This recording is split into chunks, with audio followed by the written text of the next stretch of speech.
Today, I want to go over with you the single hand wide open block, Wesanteul Makki, but it can also be called the single mountain block. And if you want to know a little bit more about these actual blocks, I've put some links below in the actual description. To start with, we need to understand which part of the actual hand are we blocking with for this actual block. And the part of the actual hand that we're blocking with is we're blocking with either side of the actual arm. We're blocking from the wrist down 2 inches, either this side, or same again from the wrist down 2 inches on this side. So this is a part of the arm that we're blocking with when we're doing the high section of the actual block. The other part for this as well is the actual other hand is going down. And when we're blocking with the other hand, the same again, we're blocking from the wrist down 2 inches. So they're the main areas that you actually block with.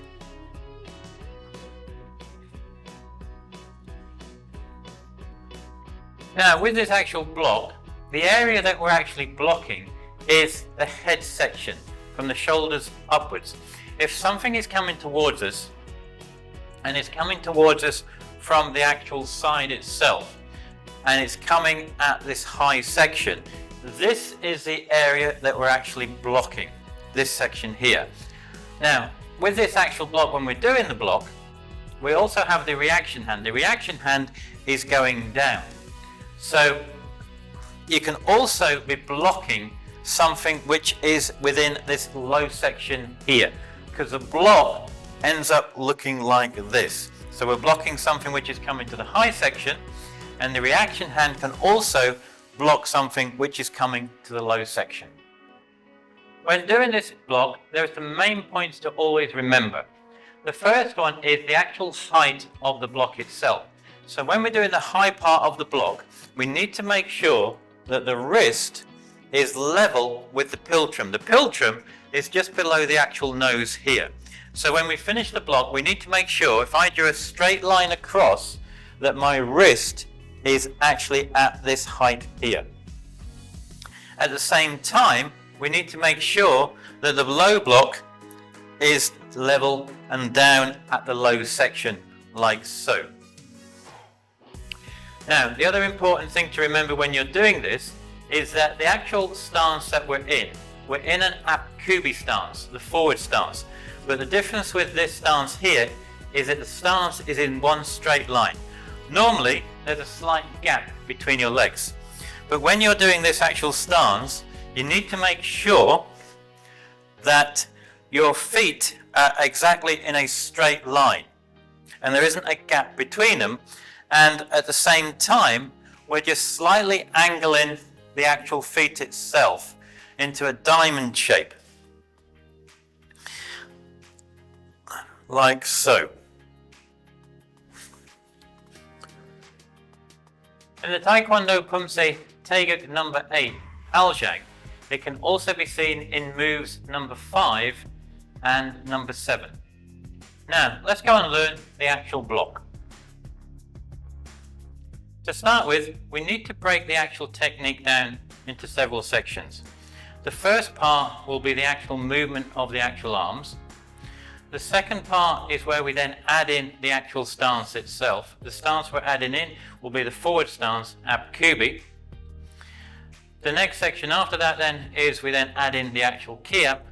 And then the final section is when we're then actually going and walking up and down the actual room with the technique. So to start with, we need to get into the actual chumbu position. And what we need to do to start with, we need to take the left hand, and that goes up to my left shoulder. And we want to make sure that the actual palm is facing towards me. From here, we then take the right hand, and the right hand basically goes into my midsection here, and the actual palm is facing down. From here, what I'm going to do, I'm going to twist up with my right hand. My right hand comes up, and as it twists up, you'll see that the actual wrist is twisting. So when it finishes with the palm facing me, and I'm blocking with, from the wrist down 2 inches, on the outside here. So from here, it twists up and out, and my left hand then twists down. As it twists down, it's twisting down. So from here, my palm is facing me. As it goes down, it twists out. So it ends up looking like this. We're blocking at the top, and we're blocking at the bottom.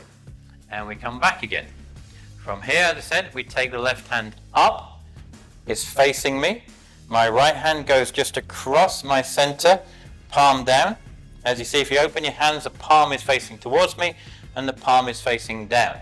From there then, we then take the right hand and we twist it up. And we take the left hand and we twist it down. And all you're doing at the moment is trying to get used to the actual movement of the hand and the twisting technique. Once you're comfortable with that, then what we want to do, we want to start joining the hands together. So we put our left hand up, our right hand down.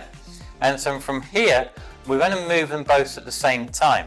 As we're moving the actual hands at the same time, what I want to make sure is when I finish, I want to finish my right hand block and my left hand block at the same time. So we're twisting, and they finish at the same time. And again.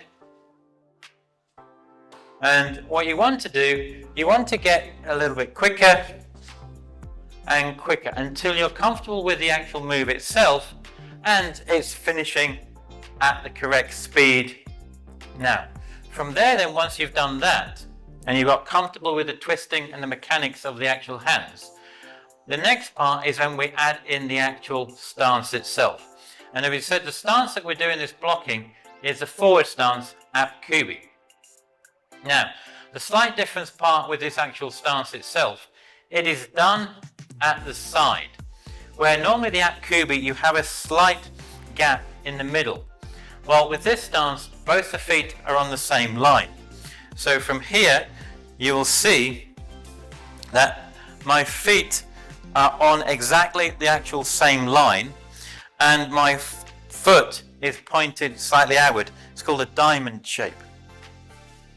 Unlike with the actual apkubi, where it's actually that wrist fits distance between the two feet, that doesn't happen in this case.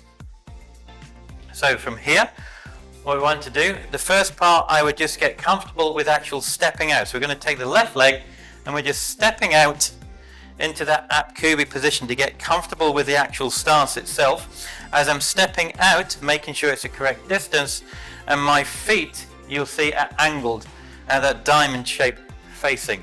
And I'm looking in the direction that I'm going to be blocking.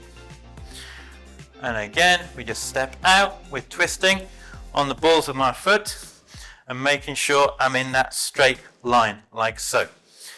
So once you've got comfortable with the actual stance, add in then the actual block itself. So from here, I'm going to step. At the same time I'm stepping, I'm blocking with my hands as well. So from here, I cross over, I protect myself.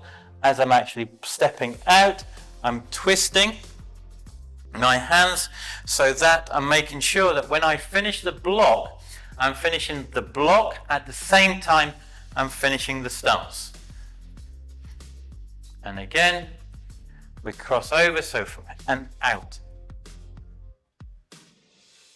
So we get our hands ready. As I'm stepping out and twisting. My hand is twisting out, my hand is twisting down, and I finish at the same time. Now, at the same time, always make sure when you finish the move, just check everything to make sure it's in the right position. So my hand, my wrist, is at the height of the fulcrum. I'm looking in the direction. My apkubi stance is correct. So check all the actual mechanics of the stance and the block. And all you want to then do is keep getting it so it gets to the point where you're comfortable and it's at that correct speed. So from here, maybe do it a little bit quicker.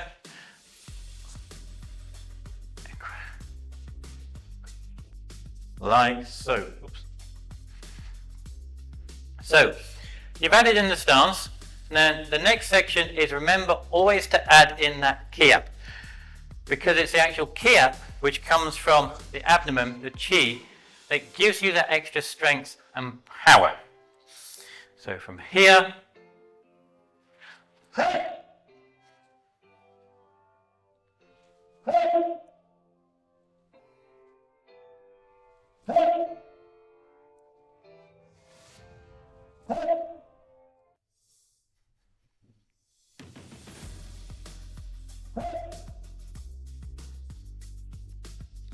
like so.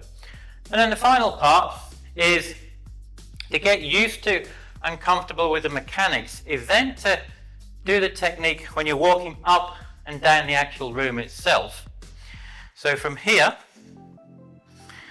now we get into the chumpy position, and then off we go forwards. And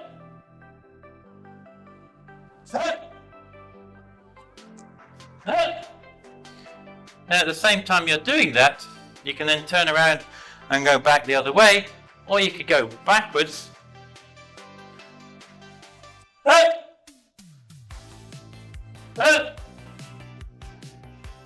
Like so. So there you are.